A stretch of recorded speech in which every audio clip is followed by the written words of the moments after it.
to support the platform just in case anything like this happens again, you can do it by way of PayPal, Patreon, Cash App, and also by the Anchor. And you can also further support the platform by way of going to the Teespring store or the shoe store that is located in the comment section below.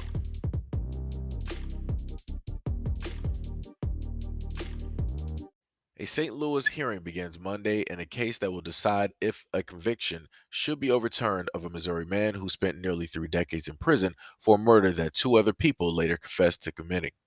Lamar Johnson has long maintained his innocence, and St. Louis Circuit Court attorney Kim Gardner is backing his request to vacate his conviction. However, the Missouri Attorney General's office maintains that Johnson was rightfully convicted in the 1994 slaying of 25-year-old Marcus Boyd and shall remain in prison. The hearing in St. Louis Circuit Court is expected to last up to 5 days. Johnson has stated that he is confident about the hearing because, quote, I believe in God. I believe that He has a purpose for me other than spending the rest of my life in prison. I think you can lie, you can deny, you can hide the truth, but eventually it's going to find a way. I have comfort in that. He also states that he believes that any impartial judge will be able to see his innocence. Johnson was convicted in 1995 of the fatal shooting of Boyd over a $40 drug debt and received a life sentence. Another suspect, Phil Campbell, pled guilty to a reduced charge in exchange for a 7-year prison term. Johnson claims that he was with his girlfriend miles away when Boyd was erased. Years later, the state's only witness recanted his identification of Johnson and Campbell as the shooters. Two other men have since confessed and stated that Johnson was nowhere near the scene and was not involved. Gardner launched an investigation in collaboration with lawyers at the Midwest Innocence Project. Their investigation found misconduct by the prosecutors, falsified police reports, and perjured testimony. Former prosecutor and the detective who investigated the case rejected Gardner's allegations. Last week, Missouri Attorney General Eric Schmidt asked the court to sanction Gardner, accusing her of concealing evidence. Schmidt stated that Gardner's office failed to inform the Attorney General's office of gunshot residue testing on the jacket found in the trunk of Johnson's car after his arrest. Schmidt's filing stated that the evidence was hidden because it tends to prove that Johnson is guilty. Gardner, a Democrat, responded by accusing Schmidt, a Republican, of grandstanding. She also stated that the failure to turn over a lab report on the jacket was due to an overlooked email. She also stated that it is irrelevant since the jacket wasn't used in the crime. Johnson's claims of innocence were compelling enough to spur a 2021 state law that makes it easier for prosecutors to get new hearings in cases where there is new evidence of wrongful conviction. The law freed another longtime inmate, Kevin Strickland, last year after a prosecutor told a court the evidence used to convict him had been recanted or disproven. He served more than 40 years for a Kansas City triple murder before a judge freed him. So this just further shows how jacked up the court systems are, right? You have this man who was convicted of taking the life of somebody back in 1994, right? 25-year-old man by the name of Marcus Boyd. And they stated that this man, right, Lamar Johnson, was rightfully convicted. That all the evidence and all the hard work and all the energy that they spent, they got the right man, right? Just like the Mounties. The Mounties will always get their man. But oddly enough, this man is in prison. He doesn't really have contact with anybody else. And he's been in there for nearly 30 years. And then you have these two random people that come out of nowhere and they're like, you know what? We want to come clean. We want to confess. I'm the one that took the life of Marcus Boyd, right? But for whatever reason, the courts are like, no, that's okay. No, no, no. We already got somebody here. You can go off and do whatever it is that you.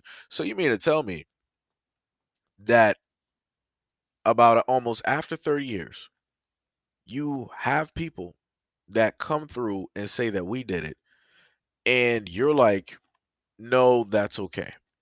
So you mean to tell me that you're not going to question them? You're not going to try to guess and ponder why it is that they want to, just seemingly confess to something?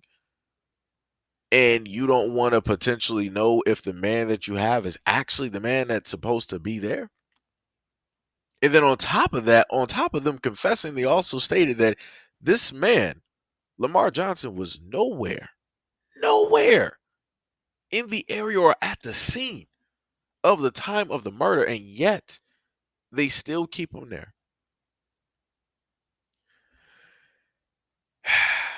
Like I said before, some people are a lot better than me. This man at the end of the day, Mr. Johnson was like, "Hey, I got faith in God. Um, I feel that God has a plan, and everything is going to come to light, and I'm going to be a free man." I pray that that's the case.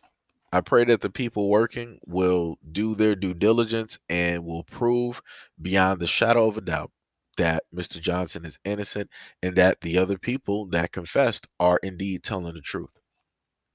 And when that takes place, the state needs to pay this man back for all of the amount of time that he was locked up. More than likely, for 3 decades? So that's about, let's say they said about. So let's say about 30 mil to do it.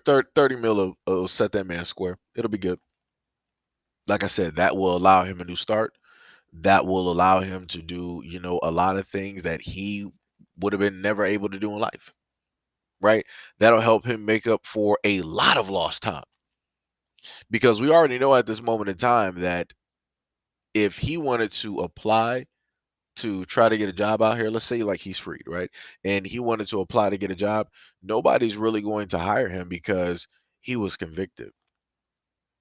Now, of course, you have some jobs that might, but the overwhelming majority, they're going to overlook him for somebody else. They'll make up an excuse. They'll say something in order to bypass, everything. Like I said, I'm pretty sure he know exactly what it is. And like I said, they need to throw him 30 mil since he was locked up for about 30 years to set everything square.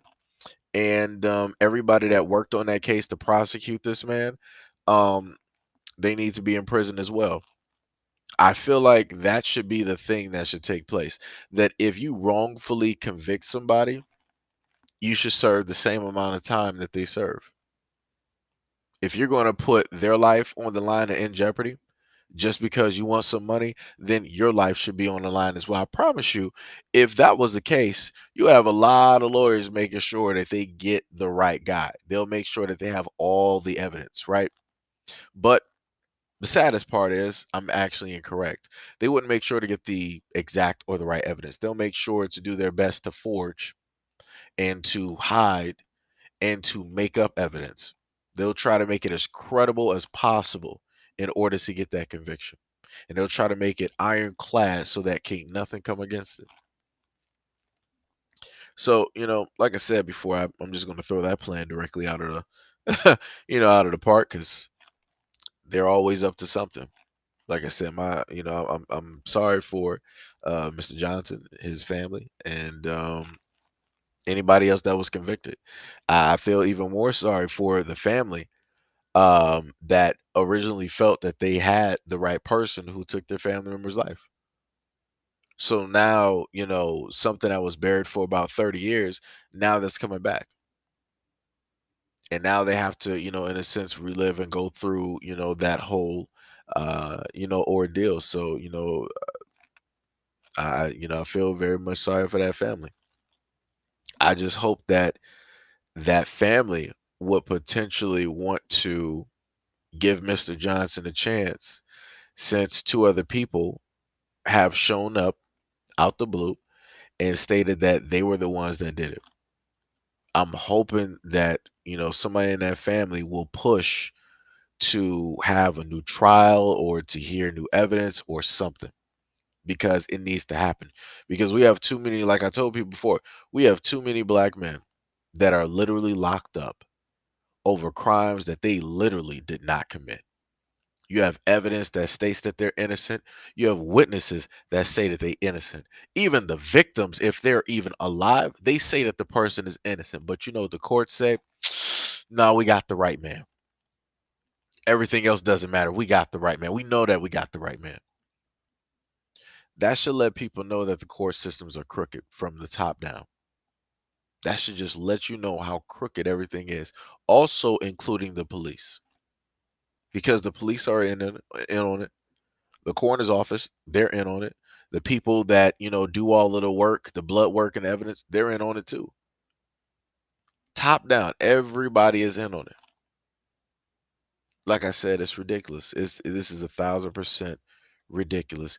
And hopefully other people will, speak up and they'll light a fire so that, something can take place so that this man can have another shot at life.